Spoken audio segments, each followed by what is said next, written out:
Hello everybody and welcome back to the Future the Game. Episode 2, Get Tannen. Our story so far.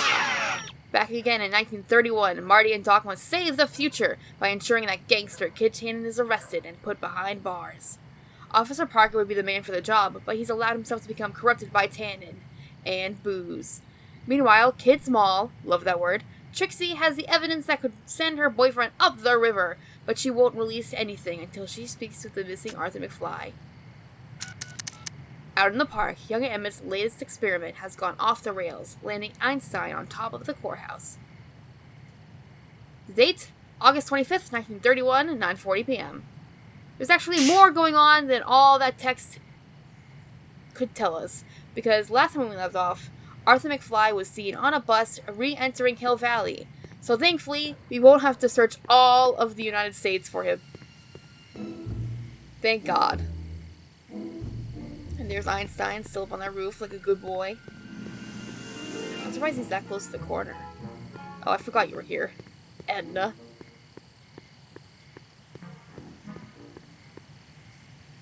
Edna! What? Whoa, this is different. Oh, yep, that's the only different thing. just checking. Do you think I could have a copy of your You Should Care lyrics? I've, got a club of my own that could really use some inspiring. Oh. Sure. Let me just get a page out of the hymnal. Very clever, Marty. There I see you what you're are. going to do with that. Hey, thanks. What a straight piece of paper. See ya. Keep fighting the good fight. No, I always will. Let's see how Emmett's doing.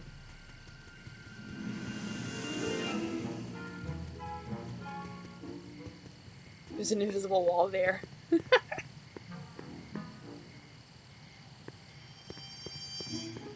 Any luck with Einstein? I'm still thinking about it. It's a perplexing spatial conundrum, aggravated by Einie's understandable skittishness. I understand. Nothing new from Emmett. I'll go off and see if I can get some help. You do that. I'll stay here and see if I can think of a way to get Einie off that ledge. I think it's about time we visit his older counterpart.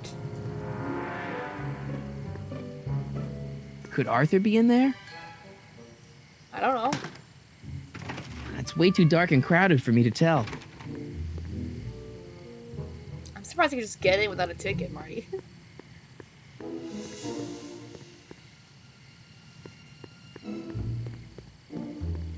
Why are you walking all the way over there to look at this banner? Hill Valley Expo, October 12th through the 15th. Doc says the expo was the day he officially became a scientist. Seems like he's running a couple months ahead of schedule. Well, that's fine. I think. Nothing wrong has happened yet.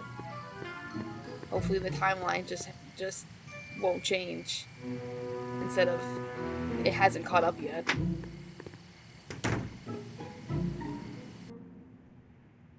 Transients welcome. Hey, Doc. How's the room? It's a little cleaner than I would have imagined for a Depression-era flophouse. How are your investigations going? Fair, despite the wallpaper peeling off. I saw him. Who? My grandpa, on his streetcar for just a second. Doc, we gotta find him. Why? Trixie What do you thinks she's why? got something that could put Kid away, but Artie's the only one who can tell her for sure. I guess he's kind of her tutor or something. Ah, so that's the connection. When your grandfather disappeared from Hill Valley for 2 months, the bond between him and Miss Trotter was severed, eventually leading to a timeline in which Trixie lost the nerve to betray Tannen. Yeah? We've got to find your grandfather. It's the little things that make a big difference in life. Any sign of Artie? Haven't spotted him yet. Doc, Parker's in worse shape than we thought. We've screwed up his life so bad he's been dumped by Jennifer's future grandmother. Ah, I know. Marty, it's more important than ever that you get Officer Parker back on his destined path. If Jennifer never exists, then I'll never take you to 2015 to save your kids. Then old Biff will never... Paradox City, got it. Paradoxes are fun. Confusing, but fun. Why didn't you tell me I'd run into your younger self tonight? Because I don't remember being out here tonight. Clearly, your interactions with my younger self 2 months ago have slightly altered my personal timeline. I never had the nerve to perform public experiments like he's doing. No matter. Those experiments will be forgotten once I've seen Frankenstein. Frankenstein? Yes. Right now, my younger self is fiddling around down there with rocket propulsion systems for his demonstration at the expo. The thing that'll kick off your scientific career. Exactly. Now, the rockets are a horrible idea, and I'll soon realize that they'll never work. But eventually, I'll wander into that movie theater and see Frankenstein and clear my mind. I've kept the ticket stub from that movie in my wallet ever since. See? Why? Because it's during this movie that I'll have the inspiration for my breakthrough at the expo.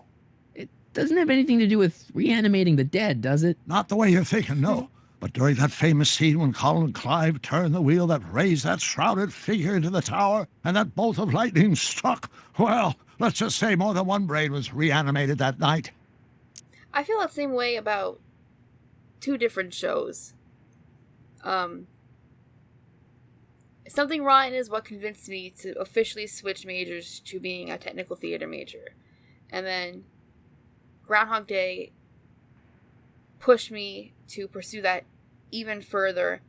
And so now I'm set designing. So it's true that silly little things like movies or shows or whatever can really give you the inspiration that you need to accomplish great things. And never underestimate that power. Emmett's not having much luck getting Einstein off the courthouse. I'm not surprised. Einstein's a smart dog, but heights give him the willies. What can we do? I've got it. What? Just get my younger self distracted, and I'll handle the rest. I mean, Einstein's not afraid of much, so if he's afraid of heights, I mean, at least the dog has one weakness. Where'd you park the DeLorean? I hid it in the DeSoto lot. Nobody's buying cars these days, so it should be safe in there. Fair. Hey, who did burn down Tannen's original speakeasy anyway? I still don't know. I'd really like to find out before we go home. Me too. The only good mystery is a solved one. Well, that's not true. But it's certainly fun solving mysteries. I never did get a straight answer about why he came back to 1931 in the first place. It's, personal. When this is over, I'll tell you all about it. I'm gonna hold you to that, you know. Interesting. There's a mystery. There's an unsolved mystery I'd like to solve. Can you explain all this? I'm confused. It's very simple. In the original timeline, Timeline A, the speakeasy arsonist was never caught, creating one of Hill Valley's enduring historical mysteries. Okay. When I traveled back to 1931, I created Timeline B, in which I was misidentified as the arsonist and subsequently killed by Kit Tannen's goons. Einstein came with me, and somehow he ended up in the DeLorean when its fail-safe mechanism triggered, sending it back to 1986. Which is where I came in. Precisely. You traveled back to June 14th, 1931, creating Timeline C, a world in which Carl Sagan wasn't rubbed out by Kit Tannen. But Arthur McFly was served with a subpoena. And shot by Kid Tannen's goons. Yes, so you jumped back in time 6 hours, creating Timeline D, saving your grandfather's life, but somehow preventing Kit Tannen from meeting his date with justice. Which is why the Tannens were so powerful when we jumped back to 86. So now we've returned to August of 1931, creating Timeline E, in which, fingers crossed, we'll send Tannen to prison where he belongs. Got it? Sure. Good. One question. What? Can you explain all this? I'm confused. Here's another thing to add to the confusion. Since the DeLorean traveled to the future after Doc was arrested in Timeline B, is this the original Marty? There's something to give everyone a crisis about. Not me. I'll just go with it. Yes, he is. Why are Tannens always such jerks anyway? It's hard to say. Rogue Neanderthal genes in their DNA, perhaps. That's okay, a really... I better get back to fixing history. Be careful, Marty. That was a really intelligent last-minute dig there. Alright, well, we gotta distract Emmett, so maybe we should look along the street and get distracted ourselves first. O'Malley and Sons. Count to the sign. Majestic Arms. Transients welcome. Well, they don't get more transient than me and Doc. You got that right. For some reason, I remember a joke about the flop house and pancakes, and I don't know. I'm pretty sure it's in this No game. time for a haircut now, even if they were open. I'm pretty sure I Besides, didn't they make it up. probably cut it too short. I'm pretty sure I didn't make it up in my own head. But maybe. Alright, well. Ooh, House of Ermin went out of business. Or maybe they didn't and it's further up. I think it's the House of Ermin. Lamont's House of Ermin. Sleep tight, little Ermins. Well, they were out of business before, never mind. I'm just not observant. Alright, anyway. The person most effective at distracting Emmett has always been this lady. Edna. What? Why'd you sound surprised there, Marty? You approached her. Hey, I got a hot lead for you. Oh, what is it? Young scientist strands dog on courthouse roof. What? Look over there. Oh, for goodness sake. Mr. Brown. Please, Miss Strickland, not now. Can't you see I've got a rather delicate situation on my hands at the moment? My trial run... Trial run? Public hazard, I call it. What? And I'm sure my editor will agree. This scientific enterprise of yours represents a clear and present danger to public You safety. know what represents a clear and present danger to public safety? Your singing voice. There's no need to get personal, Mr. Brown. Believe me, I have no intention of getting personal with you. I'm relieved to hear it. Flying cars, of all the ridiculous juvenile You mock notions. me, but just imagine a world in which traffic jams and car crashes are a thing of the past. I might be more inclined to listen to you if your maiden voyage hadn't ended in a crash on one roof and a stranded dog on another. I'm working on getting him down. Heine, how'd you get down? Clever dog. Well, fortune favors you tonight, but I warn you to be more careful in the future. Now, how to get that rocket car back down? Well, I hope you succeed. I have complete faith in you, Emmett. Hey, boy, how you doing? Good dog. You can actually help us, Einstein. We're looking for somebody. Edna can't carry a tune, but these lyrics are motivational dynamite. They're so blunt. Grandpa Artie's pipe. You know, I could barely remember Grandpa from when I was a kid, but this smells like him. Yeah. Heavy. We all know the drill so far.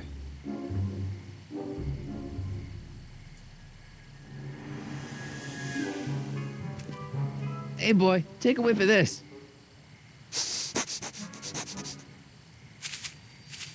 Gotta love that nose. Oh yeah, it's helped us find like 3 different people. Actually, 2 people. 3 times.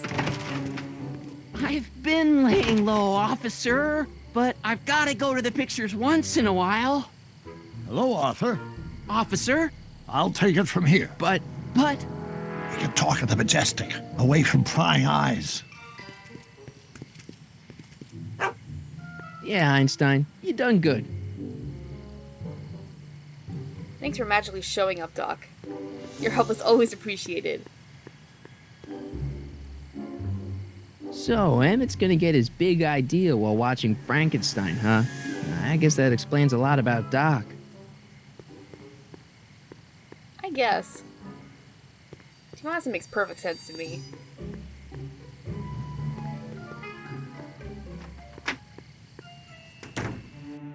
Hey, Doc, I could use a little help. What's the problem? Where's Artie?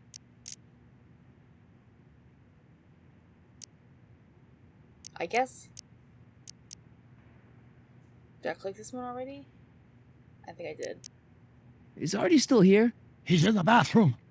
Hey, Artie, open up. You've got a gangster to bring down. is What? it time for me to meet this Sylvia? No, it's time for you to meet Trixie. Trixie says she's got something that might be able to send Kid up the river, but that you're the only one she trusts to check it out. Me? What is she? Oh, I know what she's done. Clever. Care to let us in on the secret? Sorry, guys, but if Trixie's keeping it a secret, then so am I. Good That's man. all well and good, Mr. McFly, but if you and Trixie are going to collaborate on this evidence, we'll need to arrange a rendezvous. Well, Trixie's chained to Kid's speakeasy. So we'll have to bring Arthur to Trixie. No way am I getting anywhere near that place again. Sounds like a really bad idea. I don't know how you talked me into this. Just stay back here in the shadows and don't come out until you see Trixie. You're sure I'll be safe here? Perfectly safe. We'd never make you take any unnecessary... Sagan, Oh no. where's Kid? Don't worry. That's not good. Artie should not be hanging around right now. Now that they've seen Carl. Alright.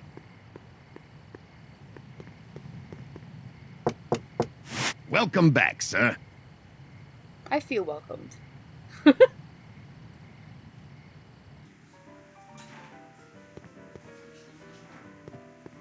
What's it gonna take to get Trixie to squeal on Kid? Well, I think we've got the answer outside.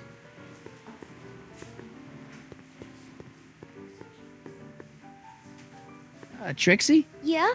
I see that guy back in here.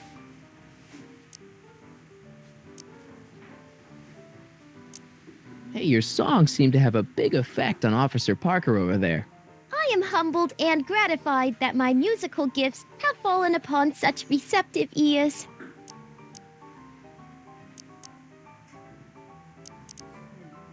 Alright, well. Guess who's waiting in the alley to talk with you? Artie? The one and only. It wasn't easy to track him down. I had Cover to... for me, cue ball. I'm taking a smoke break. Atta girl. Yeah. Oh no. You leave her alone. Hey, you! Oh, Huh? Yeah, jerk! I saw you making eyes at my Eunice! I don't have time for you right now, sir. Sorry, pal. I don't have time for a fight. Why, you? Marty's I'll eyes never right get there. to Carnegie Hall at this rate. All right, fella, I think you're done for the night. Hey, where do you think you're going? Me? Yeah, you. What do you know about this? Nothing. Ah! Oh no.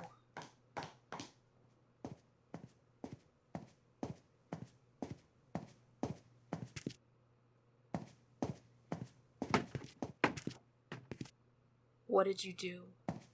Trixie? Breaks over, cue ball. She is Whatever not you say, happy. babe. What was that? Not good. That's what that was, Marty. She is not happy. Trixie? Yeah? What happened in the alley with Arthur? I don't want to talk about it. What about your insurance policy? There ain't no insurance policy. After tonight, I'm tossing it in the furnace and burning it up. No. Come on, Trixie, can't you tell me what happened out there? No! Then at least give me the evidence you got on Kid.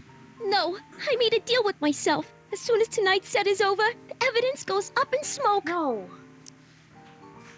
Come on, Trixie, can't you tell me what happened out there? No! Then at least give me the evidence you got on Kid. No, I made a deal with myself. As soon as tonight's set is over, the evidence goes up in smoke. Something really bad happened out there.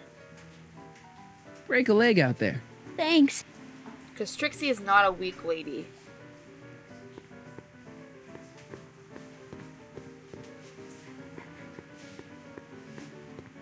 Let's go see.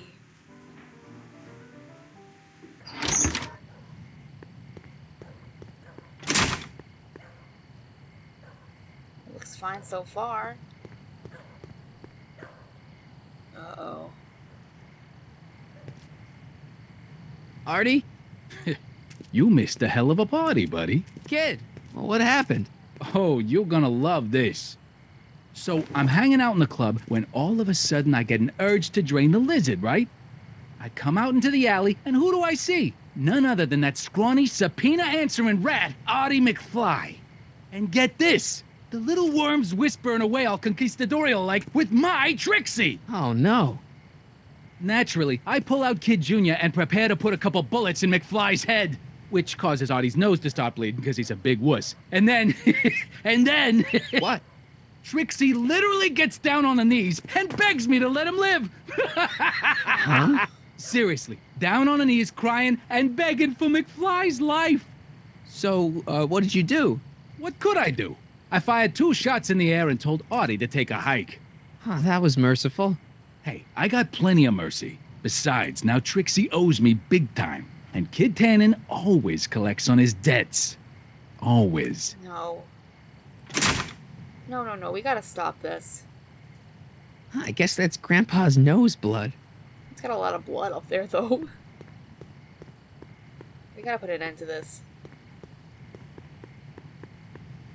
It's not just for McFly's anymore. Welcome back, sir. What's it gonna take to get Trixie to squeal on Kid? A lot more now.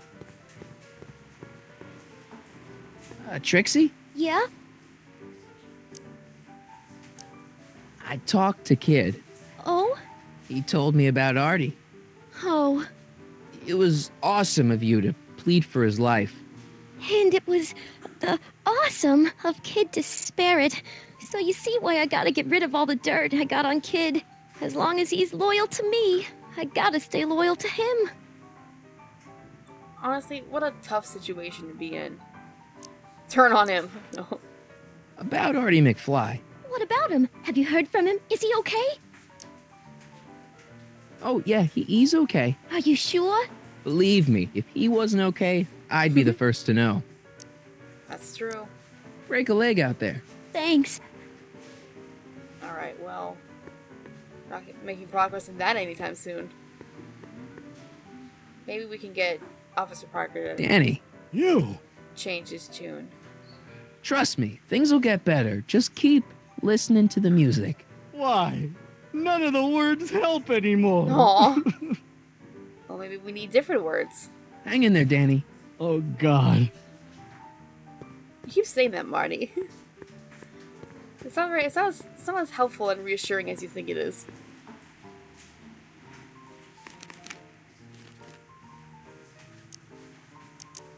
What haven't we listened to yet?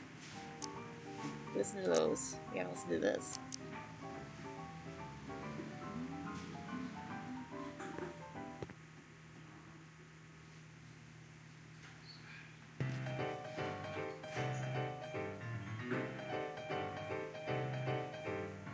What is this feeling that has me in its grip? What has me on the edge and curling my lip? Worse in the blues or the front page news, it's rage. I'm overflowing. I've asked my doctor and psychiatrist too. They tell me that there's not a thing I can do. There's no Sorry to cut off your song. consoling and there's no controlling this rage. I'm overflowing with rage. Daytime, nighttime, anytime at all, I'm hotter than a radiator gauge. Summertime, wintertime, spring or fall, it's rage. That's got me steaming. Volcanoes blow the tops and tidal waves crest. But there's a force in nature worse than the rest. There's something that I've got to get off my chest. It's rage. I'm overflowing with rage. I'm like a villain on a stage or a lion in a cage full of rage. I'm overflowing with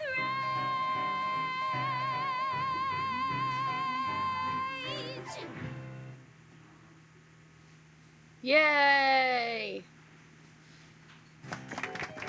What an awkward pause. Alright. Maybe with our new lyrics we can change Mr. Parker's mind. Or emotional state, rather. You should care what people think of you. She's right. I can turn my life around. Sure you can. You know what? I used to be a good cop. And yeah, I've had a few bad breaks, possibly even a psychotic one that caused me to imagine a disappearing space car. But I'm a good man. Yeah! Yeah!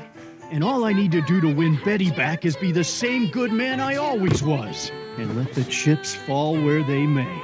All right. So now what? Now I wait. Wait for the moment to take down Kid Tannen, restore my good name, and win back the heart of Betty Lipinski. Hold that thought. I bet that moment is just around the corner. We're certainly working on it. Boss? Do you mind? I'm trying to have a good time here. I think you'll want to see this. What the hell? Are you crazy? Bringing a stick of dynamite into my club? That's just it, boss. It's all over the place. I think our speakeasy arsonist is getting ready to strike again.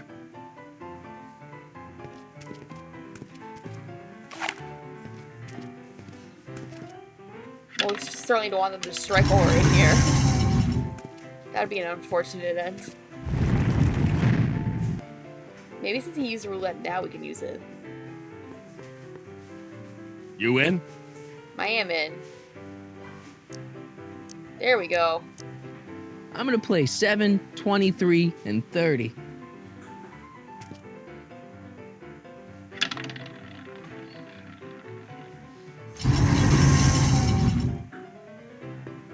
I love secret I passages. wonder where this leads. I love the idea of them. I love them themselves. They just made me really happy. What? That's a long tunnel. Well, since we're so far away, maybe we could talk to Doc about what happened to Artie. I was gonna end it, but I'm curious now. Hey, Doc, I could use a little help. What's the problem? Good news, Doc. Parker's ready to arrest Tannen, and it looks like I didn't go stag to the prom. Wonderful. What about Miss Trotter? I'm still working on her. I didn't even go to prom, so... Proms are just glorified wedding receptions. They're basically like the same thing. Except without a wedding, which, frankly, is what makes the whole thing. Things are getting worse, Doc. In order to keep Artie safe, Trixie's gonna destroy her evidence against Tannen. You have to stop her. How? The only thing that would make her turn on Kid now is if she welched on the deal and killed my grandfather. Well, you can't let that happen. Nope. Alright, I think we're done here. Okay, I better get back to fixing history. Be careful, Marty. Oh, always. We're always careful. And now that's going to be it for this episode, or part of this episode. Next time, we'll see what we can do about Trixie, and hopefully we can get her to not burn the evidence. This is Zoe, Punxsutawn, saying make like a tree, and get out of here.